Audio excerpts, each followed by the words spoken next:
host Abhijit Chatterjee recording our weekly session of Chartsarefun. This is for the last week in March, week of March 23rd, recording this on March 30th in the afternoon. Well, we had talked about potentially a cyclical bear market of what happened in 2022, kind of repeating 2026. That seems to be what's playing out. So today we will talk about the last week's collapse. QQQ, S&P 500 broke below key supports. S&P's 500 support was at 6,500 that it broke below, and QQQ's key support was at 580 that it broke below. It also broke below the 200-day moving averages and accelerated the downside last week. So we'll share those charts. Our site, Chartsarefun blog site, is at chartsarefun.substack.com. We appreciate you subscribing to it with your email. It's for free, and when the blogs come out in the mornings, you'll get them. And your YouTube site is also at Chartsarefun. We here share interesting chart patterns. It's not to share any investment advice because we are not registered investment advisors. So please just use these insights for your kind of investment decisions, but also more from learning to start reading and understanding these beautiful chart patterns. So right into QQQ's monthly chart, taking a longer term view, we had talked about that cyclical bear market that happened in 2022. We can see from 397, it pulled back all the way towards 250 is where that drop came in QQQ. And we can see that as that happened, RSI dropped from overbought all the way down to below 50 on the monthly chart towards the 40 level. And look at how MACD broke below the center line. In this case, the histogram broke below the center line and carved out a bell-shaped pattern below the center line. And the signal line in black broke below the moving average line in red, curved lower till this bear market pullback came. Now, where did the bear market pullback hold? It came and held that rising 50-period moving average. If the same thing is going to be repeating, which we can see, RSI from about 70 has already come down to 58. We can see that MACD has just crossed below the center zero line. It's at minus 1.4, the histogram, and we can see that the signal line is now crossed below the red moving average line. So if this kind of bearish cross in MACD, like what happened in 2022, and over each histogram here is a month. This is a monthly chart. Every candle that you see is a month of trading. So this is right into the March, the candle for March. We can see it's a 7.25% drop in just the month of March. But if you measure from 562 to 635, you're talking about what, 38 points to 600, and then another 35 points. That's 73 points. That's already more than a 10% drop from its peak at 635 is where we've already had. But this drop, if it has to go test that rising 50-period moving average at 427, we got a long way to go. That's almost like 208 points from 635 to 427. That's more than 30%. If that drop pans out is what we are cautious about. The near-term chart of QQQ has the double top pattern. We talked about it in the past, 635, 636, it tested twice. As it tested the second double top, we can see RSI was at a lower high. That's how top patterns happen. The M of the top is where the first shallow pullback came, then it went to 635, and now we've dropped below it, is at 579, 580. Take a 579 to a 636, you're talking about roughly 56 points or so, or 57 points. Subtract that from 579, you're talking about 223, 523, 524 is where this drop is. So 523, 524 is the measured target on this double top. If you take the bear flag pattern, when the initial drop happened in late January into February, it came and bounced off 594 and then formed a bear flag. You can see this horizontal, this kind of negatively sloped channel. That breakdown from 635.8, almost 636 to 594, you're talking about roughly 42 points. Subtract 42 from 594, you get 552. We can see here 556, 557 is support that it tested in mid-August and then in early September, and below that is early August, 549, 550. So that 550 to 556, that level could act as support. So near term, we're already near 562. We had a 1.95% drop on Friday, and we can see on Thursday and Friday how the acceleration of the drop happened as the market is fearing more escalations in the Iran war front, and at the end hitting the world economy and the US economy. In particular, when that pullback came below that rising 200 period moving average on Friday, that was a bearish sign to begin with. It kind of closed below it. It reclaimed that rising above the 200 period moving average is at 592.6. It reclaimed that to 595 on Monday. Didn't manage to close above the 200 period. It closed below it. And then into Tuesday, Wednesday, Thursday, and Friday, it accelerated its decline. And look at the volume. The last couple of days, as the decline happened, very bearish candles kind of started at the low, top high of the day, ended the low. That's how bearish candles form as those drops happen on heavy volume across both the days. That sets us up for an RSI at 30. So it is getting to oversold levels. We can see the entire period over this last 9 to 10 months, RSI never dipped that low. It kind of dipped initially when the climb was going on. Always it would kind of dip at 50 and then rebound, dip at 50 and rebound, till the point when in November, that's when the first sharp pullback came from 635 to 579. RSI didn't come up to 30, but came up to 40. Rebounded, it had been hovering in that 40 to 60 level or so. And then in the recent range since February to March, we can see that it was hovering from that 40 to 50. It wasn't able to exceed 50. And finally, now it's broken below 40. This could now get more oversold. 30, we can get even things in the single digits or in the teens is where RSI can dip further down to. So that's something for us to watch. Near term, though, the target for the QQQ from the double top is a lot lower, is near 523, 524. But that bear flag pattern could cause us some form of a bounce. So maybe that 550 to 556, we might get a bounce back towards that 580 and then the further accelerated decline. As you said, long term, though, we can expect a decline towards 427. So you got a long way to go over the next several months. A key part of what drives QQQ is the Magnificent Seven stocks. These are the $1 trillion cap stocks. There are 7 of those. There's an ETF for it called the Roundhill Magnificent 7 ETF. MAGS is what it is. We'll look at, and they hold over 40% weight in the S&P 500. So we'll look at these 7 stocks. They're right here. We can see Apple, NVDA, Alphabet, Amazon, Tesla, Meta, and Microsoft. So let's go through first the MAGS chart itself. This is a dome-shaped topping pattern. We can see as it created those tops, it formed a dome. And as the top was forming, look at RSI. RSI was weakening till the point where it broke down.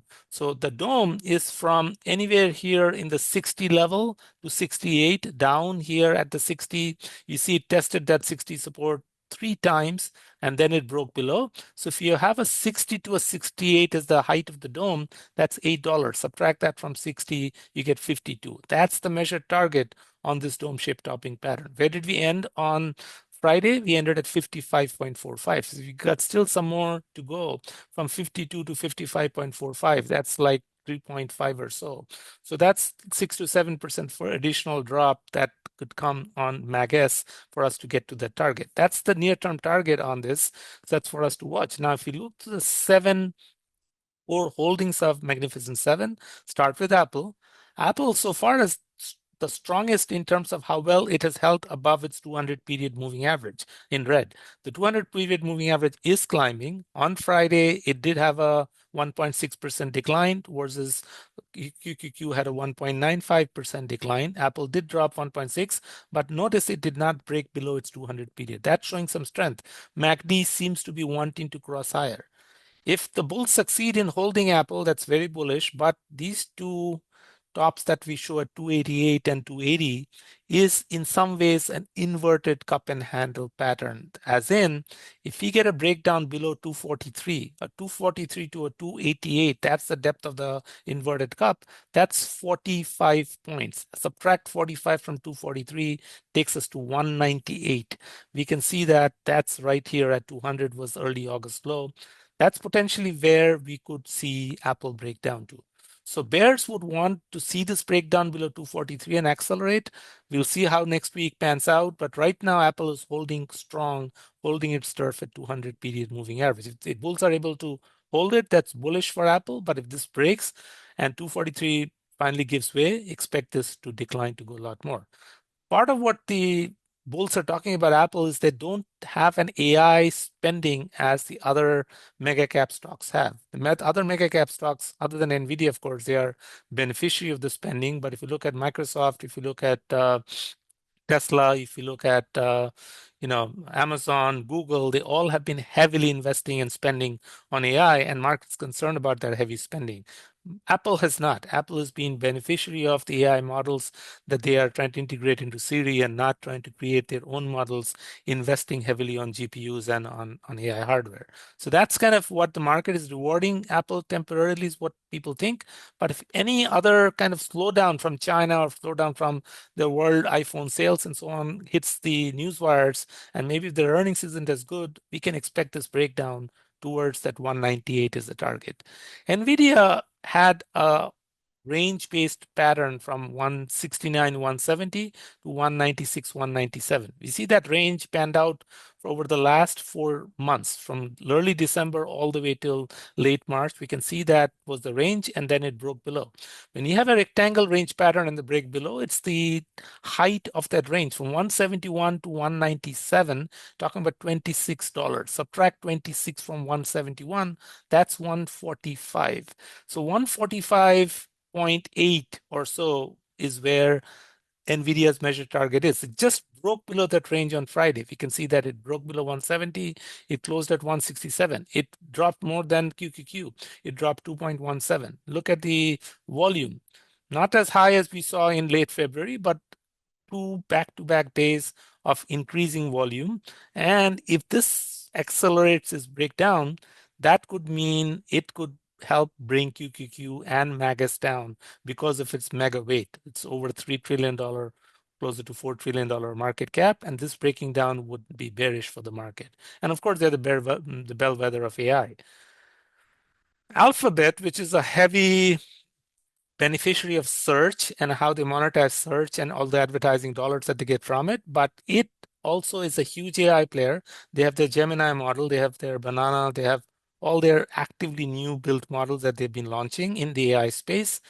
Look at that bearish pattern that the Google chart is showing us. Look at how it topped. As Google or Alphabet kept climbing, look at RSI. RSI kept weakening. So when we got that final top at 349 in early February, that was at the lowest RSI peak than in the last several months in September. So that's how the topping pattern happened. Now it's printing out a bearish head and shoulder pattern. The head and shoulder from 296 to 349, we're talking about 54 points. Subtract 54 from 296, we're talking about roughly 242 is the measured target, which is below its 200 period. It's still above its 200 period moving average, which it closed at 273. If you notice that it accelerated, saw more selling than QQQ, it sold off at 2.5% on Friday. Look at volume has not been as high as we saw in that early February peak, but volume is higher than the last several days, right? Two big volume days, and look at the drop.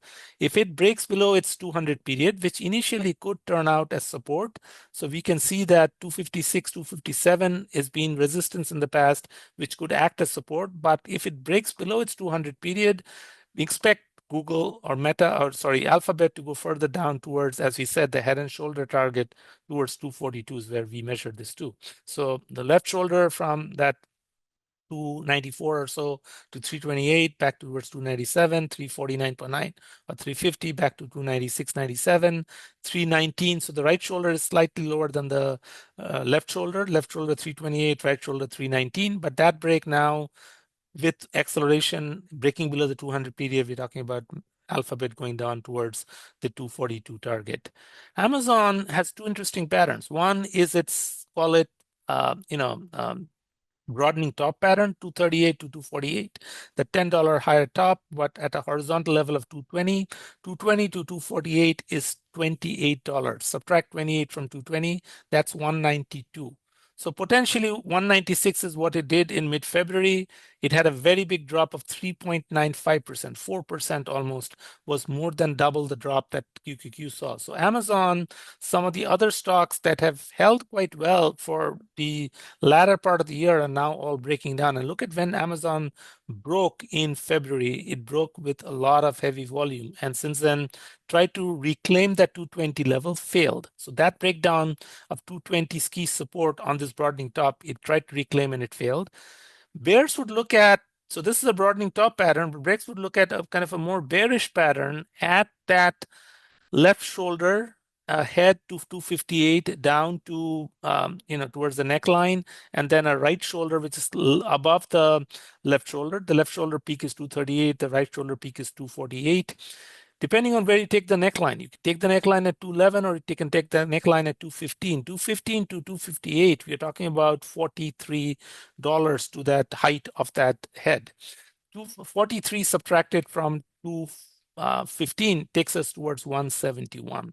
If you take it from 211, that's roughly 47 or so is the height. So 47 from 211 takes us towards 264.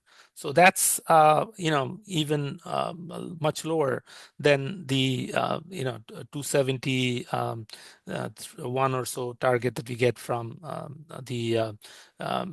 from this 215 to 258. Either way, near term, this broadening top measures to 192, which it anyway came close to testing. We think that'll break. We think there's a higher chance of this head and shoulder pattern panning out, and Amazon seeing more downside towards that 170 level or so. Tesla actually has a flag pattern, in many ways also call it a descending triangle flag, which is bearish. If this 382 to 387, we can see that's the horizontal support it tested multiple times, finally gives way, which it did. But as it's giving way, notice that it's testing the 360 level with a slightly higher low in RSI.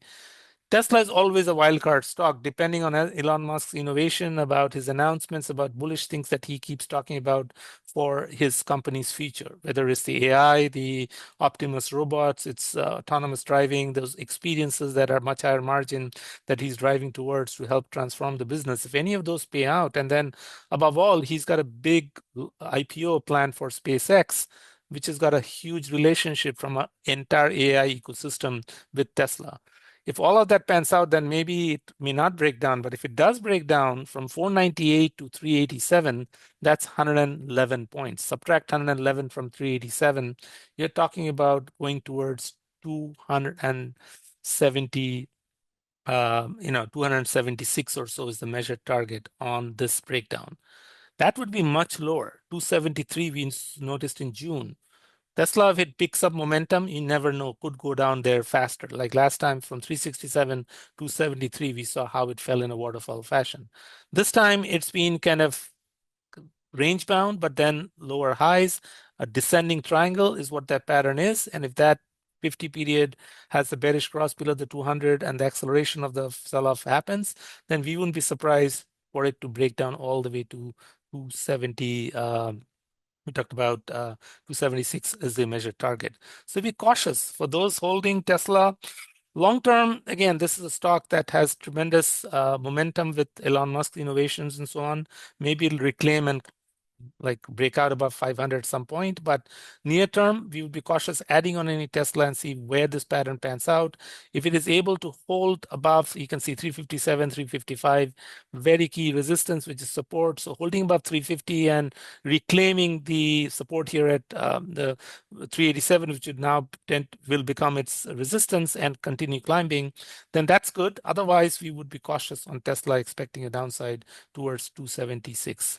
Meta had a very bearish breakdown last week. We can see two big bearish days. It also was twice the QQQ drop at 4%, just like Amazon did. Amazon had a almost 3.95%, 4% drop. So did Meta, 4% drop.